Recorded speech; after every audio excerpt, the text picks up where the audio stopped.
Welcome back to Breadfruit Studios. Today, we're examining a topic that many of you have asked about since our last episode on shot sizes. We're dedicating this session to exploring the lenses that can help you achieve those cinematic shots. Let's get started.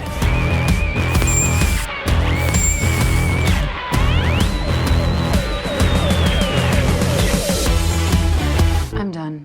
Filming the grandeur of an extreme wide shot can be challenging.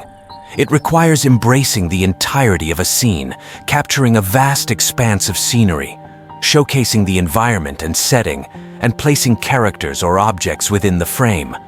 But how do you achieve this sweeping view with clarity and detail?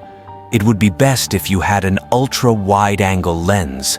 A 10 to 18 millimeter lens offers an unparalleled field of view, ideal for those breathtakingly vast scenes. But sometimes you need a bit more versatility to capture both ultra-wide and slightly narrower perspectives.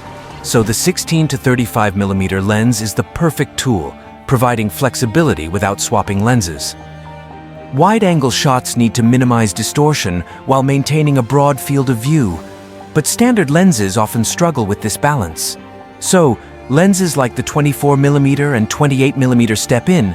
Canon enthusiasts have the EF 16 to 35 millimeter f2.8L Mark III for unmatched sharpness and flexibility. But if you have an APS-C sensor, the EFS 10 to 18 millimeter is a fantastic choice. Nikon shooters might rely on the AFS Nikkor 14 to 24 millimeter for its exceptional quality.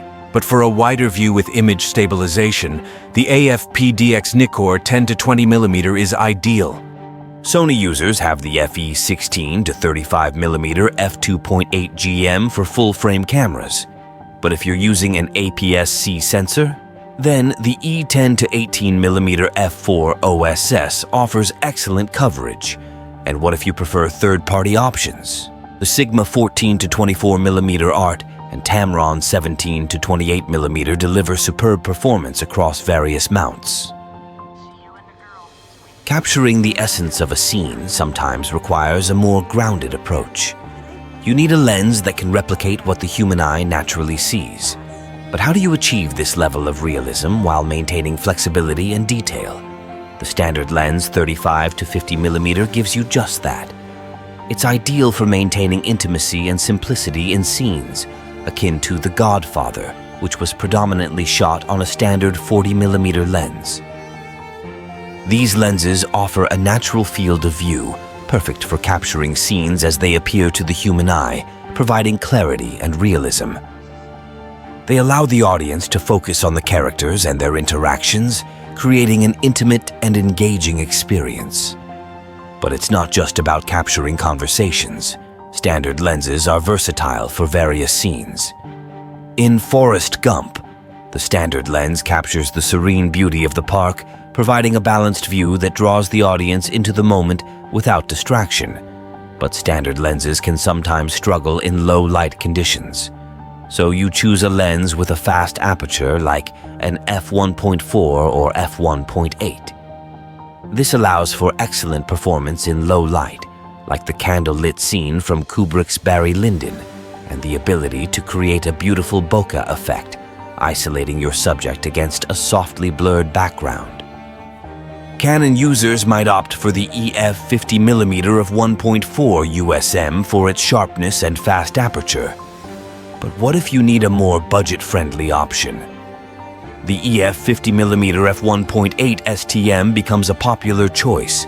Nikon shooters might prefer the AFS Nikkor 50 mm f1.4G for its exceptional image quality. But for a more affordable option, the AFS Nikkor 50 mm f1.8G is ideal. Sony enthusiasts can rely on the FE 50 mm f1.8 for full-frame cameras.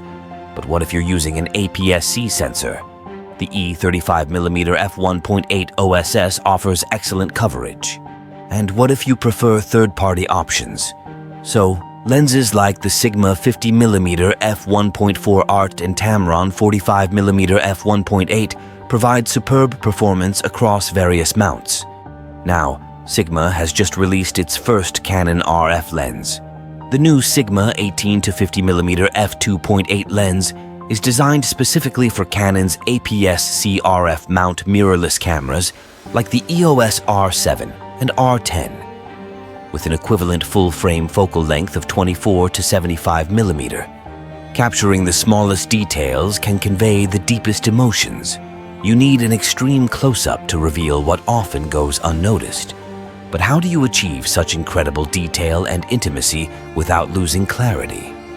So you turn to a macro lens. These lenses are designed to capture extreme close-ups with razor-sharp detail, bringing the minutiae of your subject to life. In films like Tarantino's Kill Bill, extreme close-ups are pivotal. They allow the audience to experience the intensity and emotion of a moment, focusing on the smallest physical reactions. But it's not just about the human face. Extreme close-ups can highlight the intricate details of objects.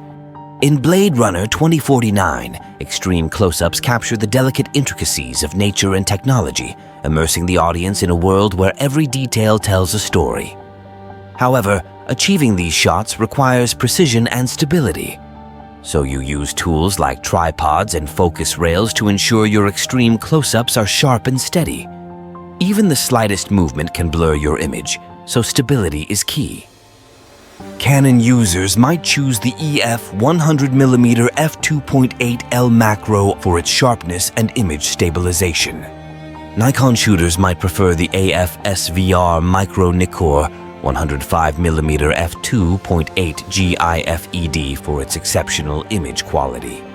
But for a more affordable option, the AFS Micro Nikkor 60mm f2.8 GED is ideal. Sony enthusiasts can rely on the FE 90mm f2.8 Macro G OSS for full-frame cameras. But if you're using an APS-C sensor, the E30mm f3.5 Macro offers excellent coverage. And if you prefer third-party options, lenses like the Sigma 105mm f2.8 EXDG OS HSM and Tamron 90mm f2.8 DIVC USD provide superb performance across various mounts. But remember, it's not just about the lens. It's about how you use it to tell your story. So, whether you're capturing the intricate patterns of an eye, the delicate textures of nature, or the fine details of an object, choosing the right macro lens will transform your extreme close-ups into cinematic masterpieces. And there you have it. We hope this episode has shed some light on how different lenses can transform your shots, from close-ups to wide panoramas. If you have more questions or topics you'd like us to cover, drop them in the comments below.